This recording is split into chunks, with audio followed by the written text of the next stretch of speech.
بسم اللہ والحمدللہ والصلاة والسلام علی اشرف الانبیاء محمد رسول اللہ صلی اللہ علیہ وآلہ وسلم۔ اللہم صلی علی محمد وعلی آل محمد کما صلیت علی ابراہیم وعلی آل ابراہیم انکا حمید مجید۔ اللہم بارک علی محمد وعلی آل محمد کما بارکت علی ابراہیم وعلی آل ابراہیم انکا حمید مجید۔ ناظرین کرام، السلام علیکم ورحمۃ اللہ وبرکاتہ۔ اسپیشل پروگرام جو Pakistan council of world religions کے اشتراک سے منعقدہ ہے، میں آپ کا بھائی عبدالرحمن خلیل اس امید کے ساتھ کہ آپ روح بصحت ہوں گے، وطن عزیز پاکستان اپنے فیملیز کے لیے کارگر، ممد و معاون و مددگار ہوں گے، حاضر خدمت ہو۔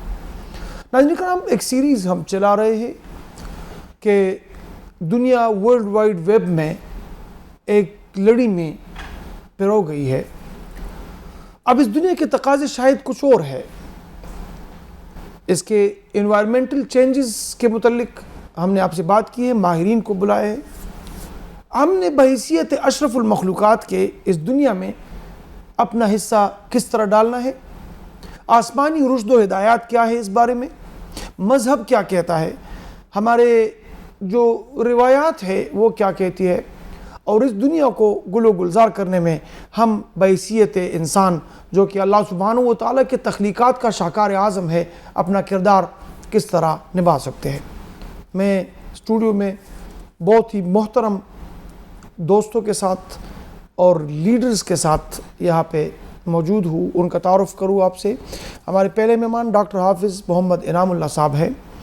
ڈاکٹر صاحب خوش آمدید کہتے ہیں آپ کو۔ ڈاکٹر انعام اللہ صاحب معروف مذہبی شخصیت ہے، دانشور ہے اور ناقدانہ نظر بھی رکھتے ہیں۔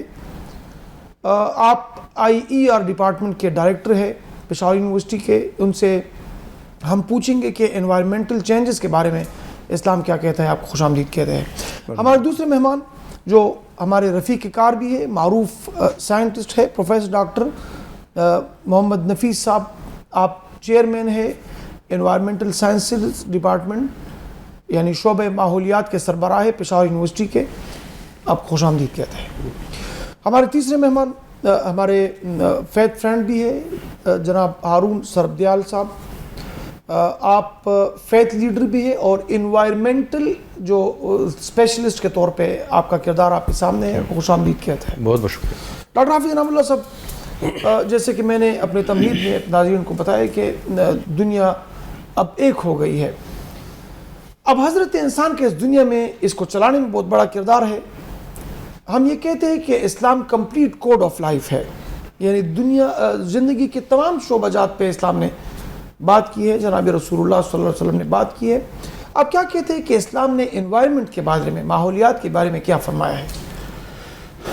بسم اللہ والصلاة والسلام علی رسول اللہ، اما بعد۔ سب سے پہلے تو اظہار تشکر اس بات پر کہ معاشرے تک آگاہی کا ایک پروگرام، ایک پیغام جو ہے وہ دیا جائے کہ جس میں معروف سائنسدان ڈاکٹر محمد نفیس صاحب بھی ہمارے ساتھ ہیں، اور اسی طریقے سے ہمارے فیتھ فرینڈ جو ہے وہ سرندیپ، وہ بھی ہمارے ساتھ ہے۔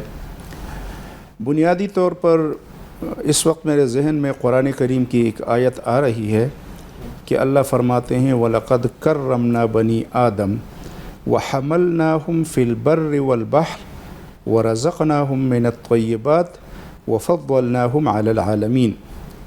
آپ نے ابتدا ہی سے اشرف المخلوقات کا ذکر کیا جی، تو اللہ کریم فرماتے ہیں کہ ہم نے بنی آدم کو، حضرت آدم کی اولاد کو عزت دی، اس کو جو ہے فضیلت دی۔ وَحَمَلْنَاهُمْ فِي الْبَرِّ وَالْبَحْرِ، اور ہم نے اس کو بحر و بر پر، یعنی پانیوں پر اور زمینوں پر اس کو جو ہے سوار کیا، اس کو جو ہے وہ اوپر لے کر آئے۔ وَرَزَقْنَاهُمْ مِنَ الطَّيِّبَاتِ، اور اسی سے جو ہے اللہ پاک ہمیں جو ہے وہ رزق بھی دیتے ہیں، ہم نے اس کو رزق بھی دیا۔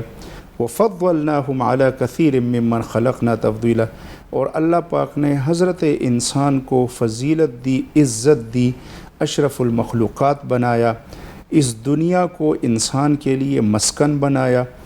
اور اس دنیا میں جب انسان بطور مکین آیا تو اللہ تبارک و تعالی نے اس کے لیے وہ تمام آسائشیں کہ جس کو ہم ماحول کہتے ہیں، اور ماحول کے اندر یہ انسان کس طرح رہے گا، اس کے ارد گرد اس کے لیے کیا کیا چیزیں چاہیے، کیا کیا سہولیات چاہیے، اس کے لیے روشنی چاہیے، اس کے لیے پانی چاہیے، اس کے لیے ہوائیں چاہیے، اس کے لیے گرمی اور سردی چاہیے، اللہ تبارک و تعالی نے اس کرۂ ارض پر اس تمام چیزوں کا انتظام کیا، کیونکہ بحیثیت مسلمان ہمارا یہ عقیدہ ہے کہ انسان جو ہے وہ اس زمین کا باسی نہیں ہے، بلکہ وہ جنت کا مکین ہے، اس کا وطن اصلی جو ہے وہ جنت ہے، اور جنت کا ماحول قرآن اور سنت سے بالکل واضح ہے کہ جنت میں ماحولیات وہ کیا ہے۔ اگر ہم ایک جنت، مگر اگر ہم سورۃ رحمان کے آخری رکوع کو دیکھیں اور اس میں ہم اس ماحول کو یاد کریں کہ جس میں اللہ تبارک و تعالی نے وَلِمَنْ خَافَ مَقَامَ رَبِّهِ جنتان فرمایا، ٹھیک ہے جی، وہ جنت اور ان دو جنتوں میں جو سبزہ ہے، اس کا جو سین ہے، اس کا جو ماحول ہے اور اس کی جو آب و ہوا ہے، تو ظاہری بات ہے کہ وہ آب و ہوا، وہ سین، وہ منظر کیا ہمارے اس جنت نظیر زمین پر باقی ہے، یا ہم نے بحیثیت انسان اس کے لیے کوشش کی ہے؟ کیونکہ انسان ایک اچھے ماحول میں رہنے والا ایک مخلوق ہے۔ انسان اگر برے ماحول میں رہے گا کہ جس میں ہم پانی کا بھی ذکر کر سکتے ہیں، سبزی کا بھی ذکر کر سکتے ہیں، اسی طریقے سے ہمارے ارد گرد جو ماحول ہے، جو چیزیں ہیں، جو خوراک ہے، اگر وہ فطرت کے مطابق ہے تو انسان کا ماحول ٹھیک ہے، اور اگر وہ فطرت کے خلاف جا رہا ہے، اور اگر وہ فطرت کے خلاف جا رہا ہے اور فطرت کے خلاف وہ ایک ماحول میں رہتا ہے، مثلا ہم دیکھتے ہیں نا کہ انسان کے ارد گرد ہمارے ماحول میں آج کل ہم دیکھتے ہیں پلاسٹک جو ہے ہر جگہ، یہاں تک کہ آپ صحت افزا مقامات پر جائیں اور ان چیزوں کے ڈھیر جو ہے لگے ہوئے نظر آئیں گے، تو اس کا سیدھا سادہ مطلب یہ ہے کہ یہ خلاف فطرت ہے، اور جو چیز خلاف فطرت ہو، فطرت کے خلاف ہو، یقیناً وہ ماحول کا مخالف ہوگا، اور جب ماحول گندا ہوگا تو اس سے طرح طرح کے عوارض، طرح طرح کی بیماریاں، طرح طرح کے مشکلات، طرح طرح کے حالات کہ جس پر میں سمجھتا ہوں ڈاکٹر نفیس صاحب ماحولیاتی آلودگی اور ان چیزوں پر بہتر انداز میں بحیثیت سائنسدان جو ہے وہ پیش کر سکیں گے۔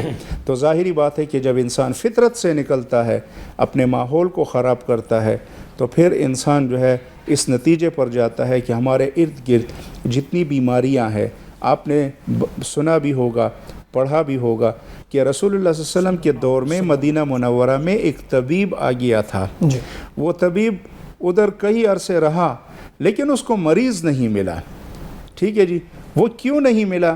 ظاہری بات ہے کہ جو ماحول، ارد گرد کا ماحول، صفائی ستھرائی، اس کا تعلق غربت اور امیری سے نہیں ہے، اس صفائی کا، ستھرائی کا، ماحول کی اچھائی کا، اس کا تعلق غربت سے نہیں ہے، نہ اس کا تعلق مالدار سے ہے کہ جو مالدار ہوگا تو وہ بڑا صاف ستھرا اس کا ارد گرد، یہ غریب ہے تو یہ صاف ستھرا نہیں ہو سکتا۔